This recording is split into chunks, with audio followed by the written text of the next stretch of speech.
আপনার সাথে কি শারীরিক তার কোনো সম্পর্ক হ্যাঁ, ছিল? সব সময় এক বছরের ভিতরে এসে যতবার বাড়ি এসেছে ততবার হয়েছে আমার সাথে শারীরিক সম্পর্ক। থেকে ফেসবুকে পরিচয় হয়, ওই সময় ফেসবুক থেকে আস্তে আস্তে কথা বলতে বলতে শামীম আমাকে প্রপোজ করে যে আমি তোমাকে ভালোবাসি। তখন আমি আমার জীবনের A to Z গল্প তাকে শোনাই যে আমার জীবনে এই ছিল, এরকম এরকম ঘটনা আছে, তোমার বাবা মা কি মেনে নেবে, তুমি অল্প বয়সী একটা ছেলে। তখন শামীম বলছিল যে আমি বাড়ির বড় ছেলে, আমাকে আমি আমার বাবা মাকে যা বলবো সেটাই মেনে নেবে, সেটাই মেনে নেবে। শামীমের পিছনে আপনি যে কি করছেন না করছেন একটু? আমি ব্যবসা করি, আমার কাছে এখন বর্তমানে আমার কাছে কোনো টাকা নেই, যা টাকা ছিল এ যাবৎ 1 বছর আমি সব শামীমের পিছনে খরচ করেছি। এবং আমার ছোট ভাইয়ের ব্যাংক হচ্ছে আমার মায়ের নামে, পাসওয়ার্ড আমার কাছে। আমি আমার শামীম যখন আসিছে, যখন বলিছে যে কয় টাকা লাগবে আমার ভাইয়ের ব্যাংকের থেকে তুলে আমি তখন টাকা দিচ্ছি। আর আমার আলমডাঙ্গাতে বলেন, আলমডাঙ্গা খায়রুল ভাই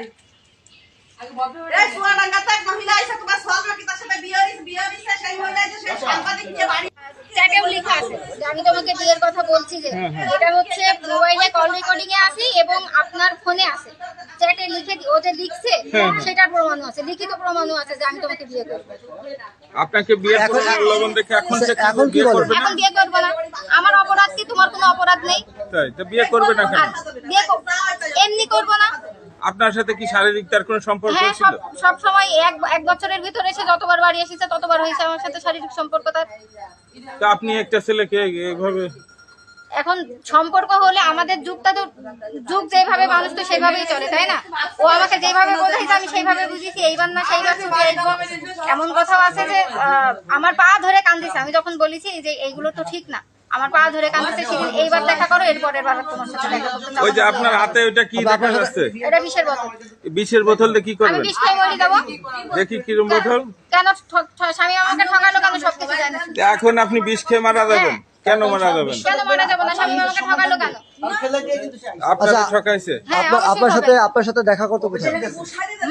শামীম ছুটিতে আসার পরে দেখা করতে সে হচ্ছে খুলনাতে নিয়ে আসতো আমাকে সোনাডাঙ্গা এক হোটেলে, আর আমার এলাকাতে 3টা বাড়ি খেয়ে গেছে। আর তার এক সোহেল নামের বন্ধুর বাড়ি নিয়ে গেছে, আর একটা বন্ধুর নাম আমি জানি। এইসব জায়গায় আপনাকে নিয়ে গেছে? খুলনাতে। আর এইখানে ঠিকানা আপনি কিভাবে পেলেন? শামীম ভিডিও কলে সব দেখাইছে, সব বলিছে। এই কালিয়ায় যে এটা কি আপনাকে বলছে? কালিয়া আপনার আলমডাঙ্গা থেকে কালিয়ায় এই বাড়ি পর্যন্ত আসতে পুরো ভিডিও কলে আমাকে দেখাইছে যে এইভাবে আসতে হবে, জেলখানের ঘাট পার হয়ে আসতে হবে। আপনাকে কি আসতে বলেছিল কে? শামীম যখন ওর মা ভোট করে না, তখন ওর মাকে বলছিল যে তোমার তো রান্না করার লোক নেই, তাহলে তোমার একটা মেয়ে আছে, রান্না করার জন্য কি নিয়ে আসবে নাকি? তখন বললাম হ্যাঁ নিয়ে যাও, চলো আমাকে নিয়ে আসো, এই কথাটা বলছিল। হ্যাঁ, আর এখন তাদের একই কথা হচ্ছে আমার বাড়ির উপর আসবে না, আসলে সিনক্রিয়েট হয়ে যাবে, বাজে কিছু করে ফেলবে। কে বলতেছে এই কথা? শামীমের বাবা বলতেছে। শামীমের বাবার নাম কি? খায়রুল। খায়রুল কি? এখন আপনি বাড়ি এসে কি দেখেন? শুধু খায়রুলই আমি জানি, আগে পরে কিছু আছে কিনা আমি জানি না। বাড়ি এসে কি দেখেন? বাড়ি এসে দেখি আমার সাথে কথা বলে আমি বললাম আঙ্কেল আমি আপনার বাড়ি আসছি, বললো খবরদার আমার বাড়ি এসো না তুমি। এইবার বাড়ি এসে দেখি তার বাড়ি তালা। আচ্ছা, আপনার সাথে সম্পর্ক হলো কতদিন? 1 বছর।